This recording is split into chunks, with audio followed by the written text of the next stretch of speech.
The display of the Applepie Touch give you more options to control the Android box.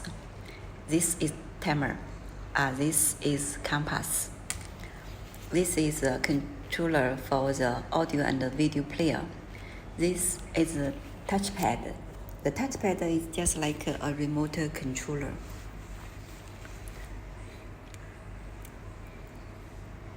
And also it can return to the last page, back to another menu.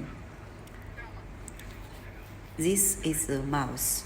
The mouse is more convenient. It can help you to go to different page and different application, and also come back to the Android home menu. It's very convenient.